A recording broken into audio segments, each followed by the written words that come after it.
Okay, we're live. I'm going to be doing this sort of mini director's commentary series over some of my personal favorite projects that I've had the pleasure of working on.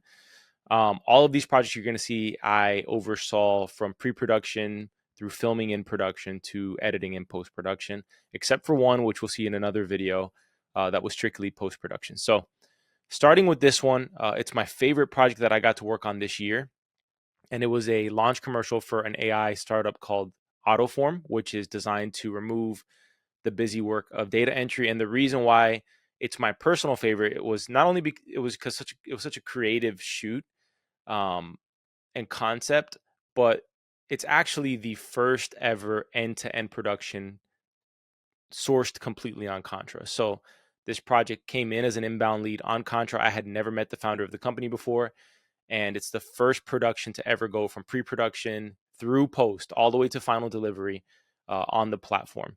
I verified this with Ben, the founder of Contra, and it is true. This is the first production to actually go from A to Z on the platform. So I'm honored to do that, especially considering it's such a designer heavy platform that I think production kind of gets cast aside sometimes in the background. But as personally a guy who owns a production company, who's a director, um, I really see the potential for Contra stepping in and offering a marketplace for high quality productions, and fulfilling the role where agencies used to play that role. So, without further ado, let's get into this Autoform launch, which is the title of it was "Be Human" again. So, um, let's start. Zach hit me up. He's the name. It's the name of the founder of Autoform. He hit me up on Contra. He had discovered my work because of a prompt he put in GPT. And then my profile came up on Contra as a result of the prompt. So all of that SEO that Contra's been doing is super beneficial towards getting us as creators out there. Because prior to this, I had never met Zachary before. He's based in New York City. I'm based in Miami. And he sent me a message essentially saying, "Hey, man, love your work. And I'd love to collaborate if possible on the launch of my new company." So I said, "Say less, let's find out more." I hopped on a call, and usually the way productions, or at least the way I work on productions, is I'm gonna hop on an intro call or like sort of discovery call and see what the company's about. What do they do? What is the goal for this campaign? Usually, everybody's coming in. At least the best clients come in with somewhat of a vision of what they want to accomplish with this particular video, and this was very much the tone setter, the launch campaign for the company. And it was less about showcasing the product itself and more about building anticipation and hype for what the product could be for its users. So I met with him. He had sort of a loose vision for what he wanted in a very a rough script that we kind of gamed over time and finalized as we continued onward. But from there, once all the negotiations were in place and done with, and we came to a number we agreed on, um, it was full steam ahead because he needed it in a somewhat tight turnaround. I think all said and done, from first message that he sent me, it was probably less than a month from pre-production all the way through post, which sometimes is common, but you really got to have your ducks in a row, vision-wise and logistics-wise, and everything you need for the production. So once I had the script in place and we kind of finalized it a little bit, I came up with a mood board, so to speak, of what I thought this should look like, and a storyboard that would essentially line by line give me the shot list that I'm looking for on set with my crew. So we went through the storyboard. I'm going to start playing the video in the background, and essentially the vision was here's an office worker who kind of reminds me of, if you've ever seen the movie Fight Club, Ed Norton's character from Fight Club, who's kind of just sick of the everyday grind, the doldrums of the busy work, right? And that's why he's dressed very much, in a white button up, but it looks sort of wrinkly and the top button's undone and everything. That's why he looks like that. And then in this concept of the commercial, we were going to have not two personalities, but two different lives. What could be? What kind of freedom is Autoform going to give this guy, this our main character in the commercial, to take his life back? And what would he do with that time if he did have a tool like this? Now, I'm playing the video on mute in the background. You can go and watch it on some of my other posts, and I'll repost it. And I have a whole behind the scenes series that we did for this, that shows sort of on set and everything that went into prepping. But this commercial in itself, you're even seeing it on mute, and it's communicating the vibe, the message that I wanted it to communicate, because it's very much a story based commercial. This is not like screen grabs and constant screen recordings of the actual software. This is um, a tone setter. This is a culture piece for Autoform. So that's what this is about. The whole vibe was just driving home, get rid of busy work. Autoform revolutionizes what your workflow can be. And that's what it was. Believe it or not, we took about 2 weeks in pre-production. I did all the pre-production myself on this one, got the crew together and the talent. The main actor is a good friend of mine, who was just ready to go for this particular type of production. In the background, you're going to start seeing now the BTS that went into it. We actually shot on one location, which was actually no, it was one campus, but it was one location, and that's the warehouse you're seeing that we filmed in. We actually lit up. I'll kind of go back and forth. We lit up. You're seeing it super bright there with garage doors. We covered those with blackout fabric the whole way, so that you're seeing here you got this very isolated look. And then above, we isolated this one light fixture that we mounted to the top of the ballast that you're going to see here at the top here, where you got some of my crew right there on the scissor lift that they're mounting it to there. It was a little janky at times, but we were able to cover it up.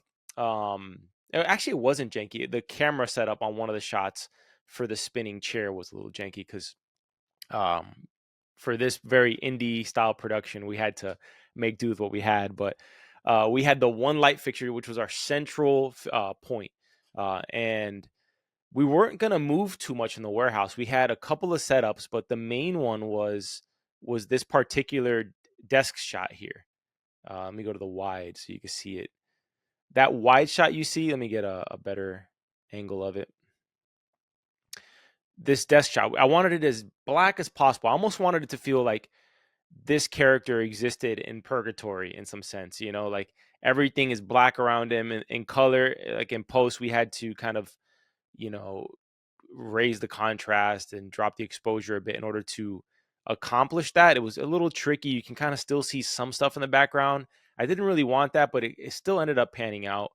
And that computer you're seeing there, the original thing was to kind of have everything on the desk feel like it was old school and retro. Like everything about this guy's life is completely outdated with the times. He's not up to date. So we got a Tandy. I don't know what the model is. I think it's like a Tandy 1000 or something like that. But it's an old Tandy computer that came about through serendipity. Really, I was calling computer shops to see if they had any retro computers that they rent out or that I could buy. And I met this guy who owned a computer shop somewhat near me, like 30 minutes away. And he said, "Hey, man, I don't really do that. You're kind of the first person I ever called about something like this. But I have an old Tandy sitting in my garage that's like in pristine condition." And this guy is like a collector of retro technology and stuff like that. So he had this Tandy just chilling there. And I paid him. I forgot how much I paid him, but I paid him a couple $100s, I think, or maybe more. I gotta look back on my budget because it's been a few months. To rent out the computer, the keyboard, and that joystick you're seeing there. That this computer's so old that there wasn't a mouse. That mouse is actually fake. Just a little fun fact: back in the day, these computers didn't have a mouse that you could use with them. So that joystick was actually what you would use for it. And so at times here, he's actually typing because what I had was the computer would open up to a word processor. So the script is on the screen there, which was not as a cheat code, but more as sort of like an Inception type of feeling to it that I was going for. But as you can see, one of the one of the core inspirations for the piece was this painting that I've seen, or it's actually an illustration that shows the de-evolution of man. So you have, you go from chimps to the progression of mankind, and then it's a regression where we're kind of going back into chimp mode, where we're hunched over the computer. And that's why we're moving on this shot from left to right to fade out to make our main character here the final de-evolution. And then I took it even a step further and wanted the next shot to be him in front of the desk, because I think the further the evolution of mankind with how technology has like warped our existence is that now he's no longer hunched in front of the computer. He's actually in front, has his phone hunched over his phone in front of the desk. So that's kind of like the new, I guess the next iteration. That was my little creative twist on it, for it. And then I'm a film buff, so I had to put in a little Kubrick, Shining reference here. If you're familiar with that, we kind of went shot for shot on this one. It is literally sort of shot for shot from that particular scene in The Shining where Jack Nicholson's wife discovers that he's been typing the same sentence over and over again. So pre-production took 2 weeks to plan all that together, to get the locations, to get the actor in place, to get the script finalized and the shot list finalized and everything there. Had a crew of about 4 or 5 people on this. Main DP right there, Rolly and Jay. Rolly I've worked with on a ton of things, Jay as well.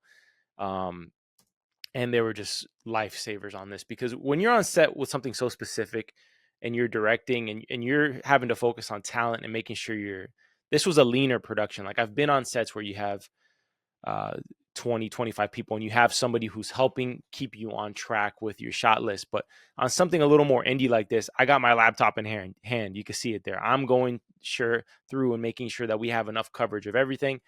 And the way I work, I am a bit of a perfectionist, so I will do like 40 takes on something if I don't think it came out good enough. So, like I said, that's the warehouse we filmed in. We shot in 3 locations: a warehouse, a gym, and a back garden, and a music studio.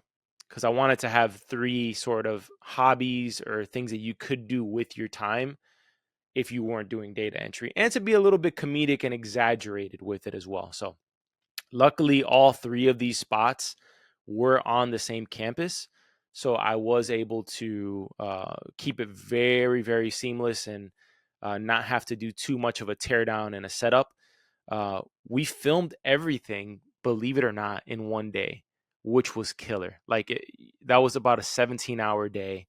By the end of it, all of us were dead. We got there like at probably 5, 6, 7 in the morning. I can't recall at the moment, but set up, and we were filming without wasting time. Like there was no dilly dallying, really wasting any time. We filmed straight through. I think we left there like at midnight or 1 in the morning, and I went to go return that computer to the guy because I didn't want to leave anything else for the next day. And so we did 1 day of filming, and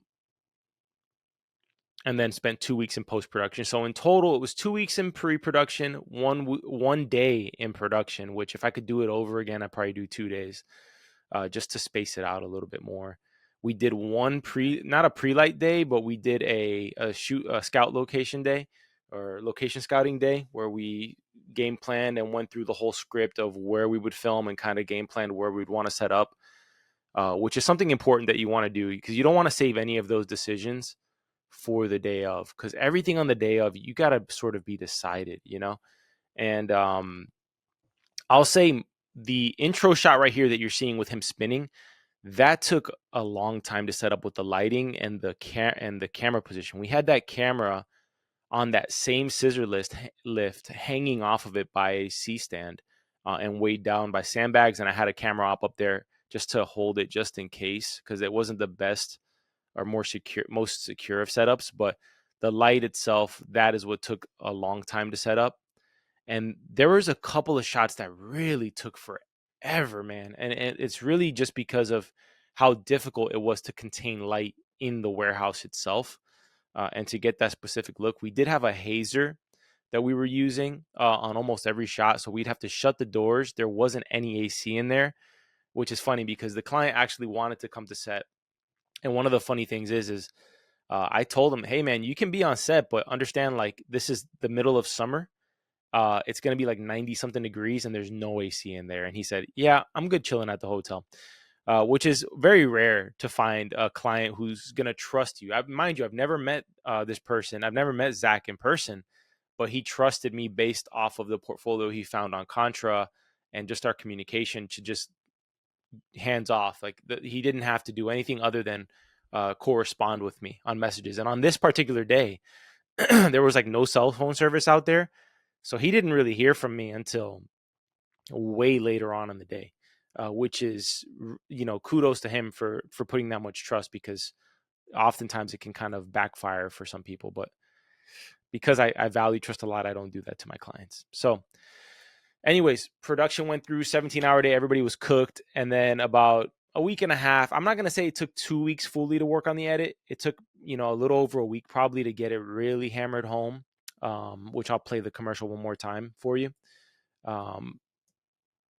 to get just really everything teed away to exactly where I wanted it to be. And then once we had picture lock, we handled all the color aspect and the sound effects and the mixing and mastering of the sound, and all that jazz. So that's the story of the first end-to-end production ever handled on Contra.